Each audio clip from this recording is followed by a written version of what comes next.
Bartholomew and the Oobleck by the great Dr. Seuss. Looks interesting.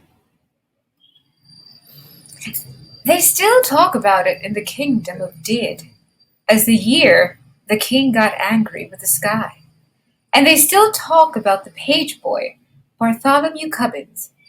If it hadn't been for Bartholomew Cubbins, that king and that sky would have wrecked that little kingdom. Bartholomew had seen the king get angry many, many times before, but that year, when His Majesty started growling at the sky, Bartholomew Cubbins just didn't know what to make of it. Yet all that year the old king did it. All year long he stared up into the air above his kingdom, muttering, sputtering through his royal whiskers. Humph, the things that come down from the sky. All spring, when the rain came down, he growled at that. All summer, when the sunshine came down, he growled at that.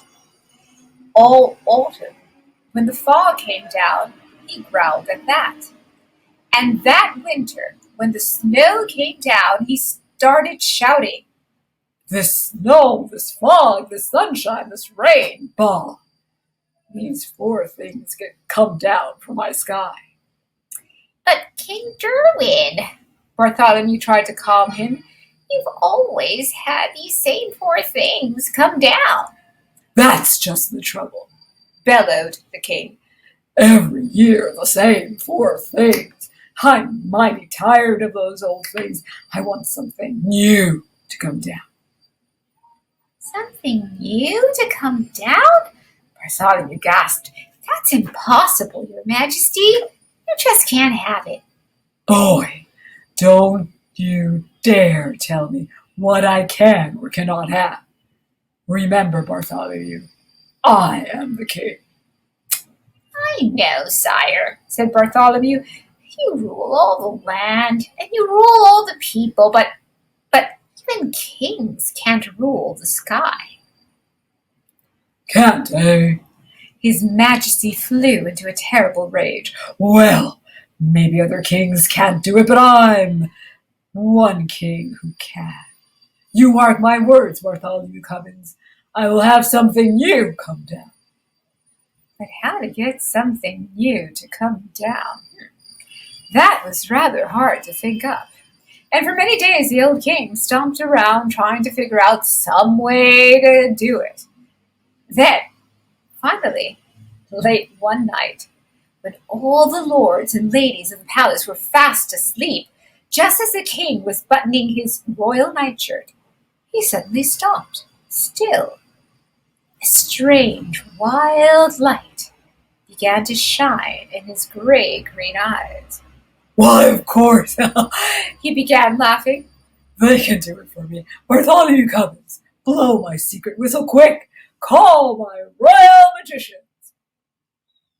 "Your magicians, Your Majesty." Bartholomew shivered. "Oh, no, Your Majesty. Don't call them." "You hold your tongue, Bartholomew Cubbins. You do as I command you. Blow my secret whistle." "Yes, sire." Bartholomew bowed. "But Your Majesty, I still think you may be very sorry." He took the king's secret whistle from its secret hook. He blew a long, low blast down the king's back secret stairway. And a moment later he heard them coming, up from their musty hole beneath the dungeon, up the empty midnight tunnel to the royal bedchamber tower came the magicians on their padded, shuffling feet. Up and right into the room they came, chanting, "Shuffle, duffle, muscle, muff, fista, wista, Mr. Cuff. We are men of groans and powls, mystic men who eat boiled owls. Tell us what you wish, O king. Our magic can do anything." "I wish," spoke the king, "to have you make something fall from my skies that no other kingdom has ever had before. What can you do? What will you bake? For a moment they stood, thinking, blinking their creaky eyes. Then they spoke a word. One word. Oobleck. Oobleck, asked the king. What will it look like? Won't look like rain, won't look like snow, won't look like fog, that's all we know. We just can't tell you any more. We've never made Oobleck before. They bowed. They started toward the door. We now go to our secret cave on Mystic Mountain Nikki-Tave. There all night long we'll work for you, and you'll have Oobleck when we're through. Oh, they'll do something crazy, whispered Bartholomew. Call them back, Majesty. Stop them. Stop them? Not for a ton of diamonds, chuckled the king. Why, I'll be the mightiest man that ever lived. Just think of it. Tomorrow, I'm going to have Oobleck. It took Bartholomew a long time to get the excited king to sleep that night. But there was no sleep for Bartholomew, the page boy. All night long he stood in the king's window, staring out at the mystic mountain Nikki-Tave. Somewhere up there, Bartholomew knew the magicians were working their terrible magic. All night, the magicians did. All night they walked circles round their magic fire, making magic mumbling with their clucking tongues. Oh, snow and rain are not enough. Oh, we must make some brand new stuff to feed the fire with wet mouse hair. Burn an onion, burn a chair, burn a whisker for your chin, and burn a long sour lizard skin. Burn yellow twigs and burn red rust, and burn a stocking full of dust. Make magic smoke green, thick and hot. It sure smells dreadful, does it not? That means the smoke is now just right. So quick, before the day gets light, go magic smoke, go high, go rise into the kingdom sky. Go make the Oobleck tumble down on every street in every town. Go make the wondrous Oobleck fall. Oh, bring down Oobleck on us all. Dawn was just breaking, and Bartholomew was still standing, trembling, watching at the bedchamber window. But now, as the sun rose, Bartholomew smiled. Ha! Those silly magicians hadn't done a thing.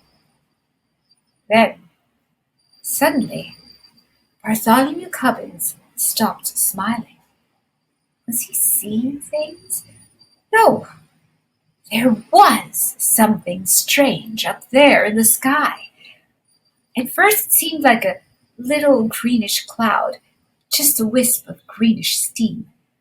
But now it was coming lower, closer, down towards the fields and farms and houses of the sleeping little kingdom. It was swirling around the topmost turrets of the palace. Tiny little greenish specks were shimmering in the air right over their heads. Queer little greenish globs just about the size of grape seeds. He stretched out his hand. He started to catch one. Then he pulled his hand back. There was something frightening about those blobs. Bartholomew slammed the window shut. Wake up, Your Majesty, he shouted. Your Oobleck! It's falling! The king sprang out of his royal bedsheets. By my royal whiskers it is, he cried. Oh, that beautiful Oobleck, and it's mine, all mine. I don't like the look of those blobs, sire, said Bartholomew. Now they're coming down as big as greenish peanuts. The bigger the better, laughed the king. Oh, what a day! I'm going to make it a holiday. I want every man, woman, and child in my kingdom to go out and dance in my glorious Oobleck.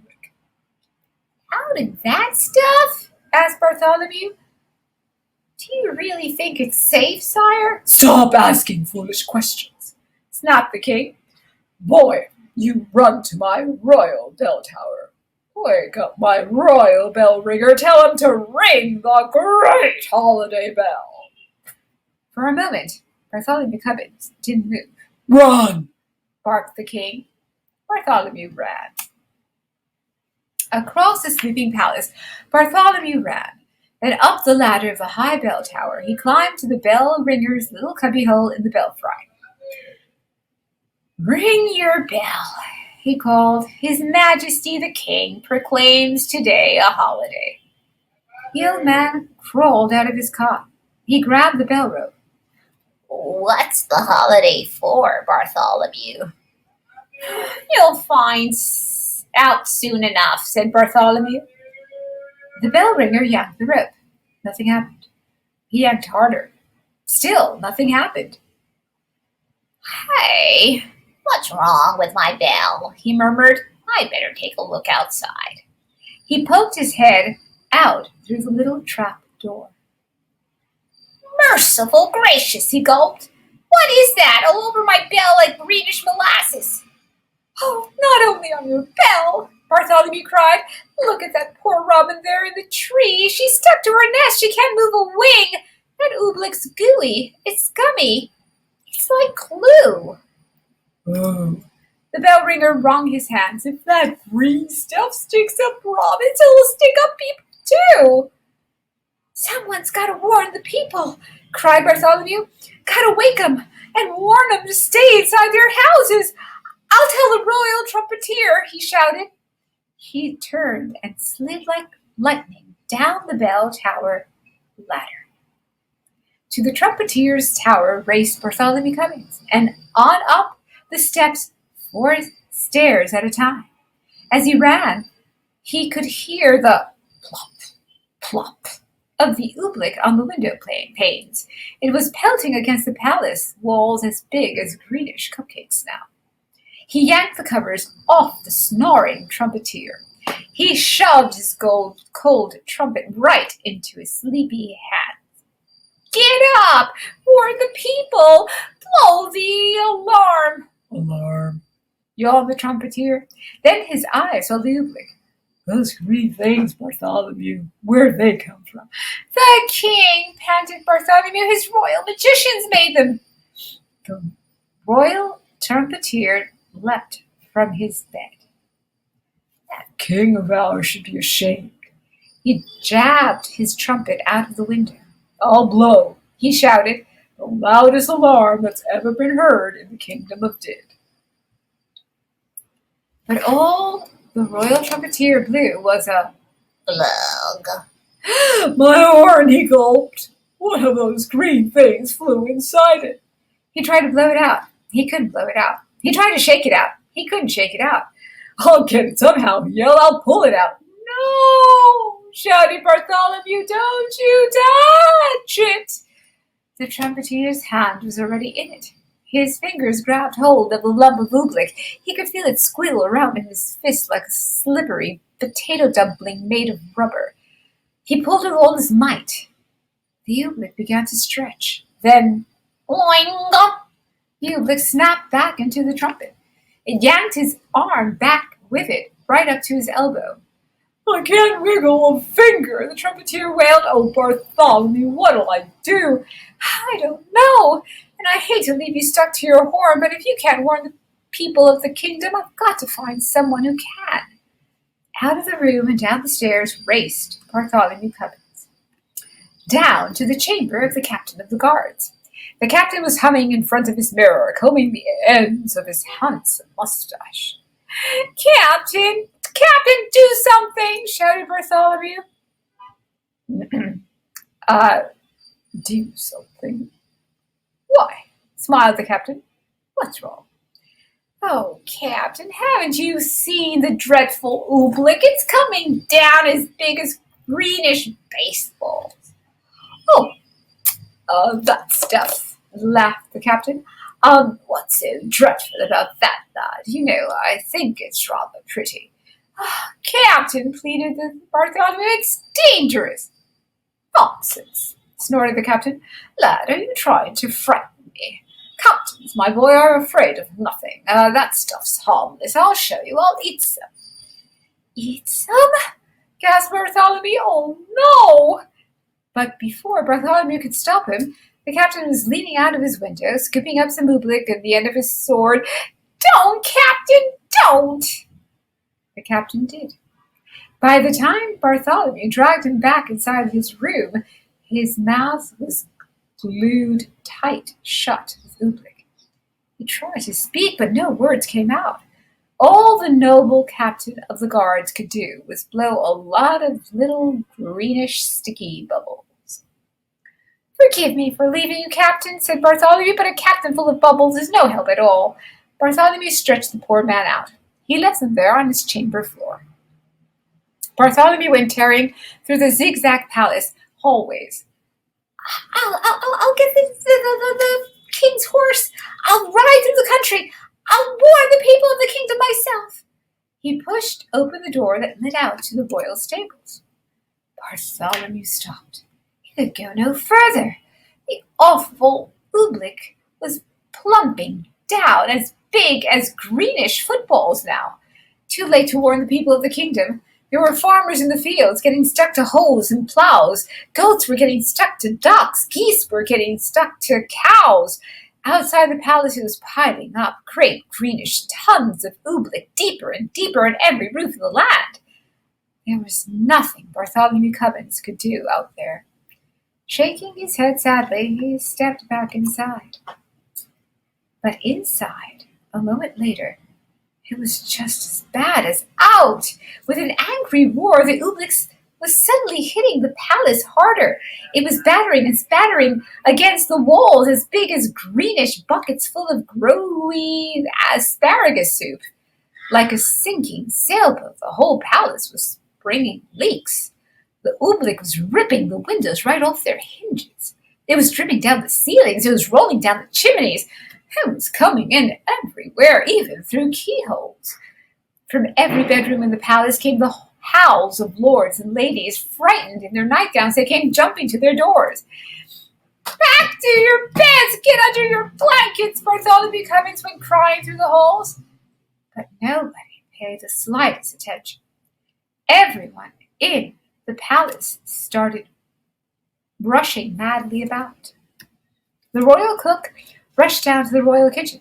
Bartholomew Cubbins saw him trot there, stuck to 3 stew pots, a teacup, and a cat. The royal laundress rushed outside to save the laundry. Bartholomew saw her, stuck tight to the clothesline between 2 woolen stockings and the king's best Sunday blouse. He saw the royal fiddlers. They were stuck to their royal fiddles. Everywhere Bartholomew ran, he saw someone stuck to something. They were stuck up by the dozens. Every last friend he had in the world was flopping and floundering, all hopelessly caught in the goo. Then suddenly, midst the hubbub, Bartholomew gasped. The king! Where was the king? He had forgotten all about him. It was in the throne room that Bartholomew found him. There he sat, old King Derwin, proud and mighty ruler of the kingdom of Did, trembling, shaking, helpless as a baby. His royal crown was stuck to his royal head. The seat of his royal pants were stuck to his royal throne. Oobleck was dripping from his royal eyebrows. It was oozing into his royal ears. "Fetch my magicians, Bartholomew," he commanded. "Make them say some magic words. Make them stop the oobleck falling." Bartholomew shrugged his shoulders. "I can't fetch them, your majesty. Their cave on Mountain Nicodave is buried deep in oobleck." "I must think of those magic words," groaned the king. "Oh, what are those words my magicians say? Shuffle, duffle, muzzle, muff. That's all I can remember, and they don't do any good. The oobleck keeps on falling harder." Bartholomew Cubbins could hold his tongue no longer. "And it's gonna keep on falling," he shouted, until your whole great marble palace tumbles down. So don't you waste your time saying foolish words. You ought to be saying some plain, simple words. Simple words? What do you mean, boy? I mean, said Bartholomew, this is all your fault. Now, the least you can do is say the simple words, I'm sorry. No one had ever talked to the king like this before. What? He bellowed. Me? Me say I'm sorry? Kings never say they're sorry. I am the mightiest king in the world. Bartholomew looked the king square in the eye.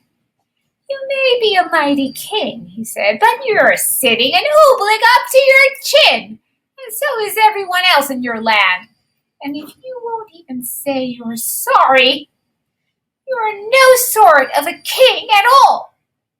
Bartholomew Cubbins turned his back. He started for the throne room door. But then Bartholomew heard a great deep sob. The old king was crying. Come back, Bartholomew Cubbins. You're right. It's all my fault. And I am sorry. Oh, Bartholomew, I'm awfully sorry. And the moment the king spoke those words, something happened. Maybe there was something magic in those simple words, I'm sorry. Maybe there was something magic in those simple words, it's all my fault. Maybe there was, maybe there wasn't.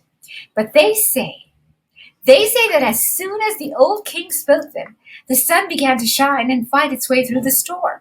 They say that the falling oobleck blobs grew smaller and smaller. They say that all the oobleck that was stuck on all the people and on all the animals of the kingdom of Did just simply, quietly melted away. And then they say Bartholomew took the old king by the sleeve and led him up the steps of the high bell tower. He put the bell rope into His Majesty's royal hands, and the king himself rang the holiday bell. Then the king proclaimed a brand new national holiday in honor of the 4 perfect things that come down from the sky. The king now knew that these 4 old-fashioned things, the rain, the sunshine, the fog, and the snow, were good enough for any king in all the world, especially for him, old King Derwin of Did.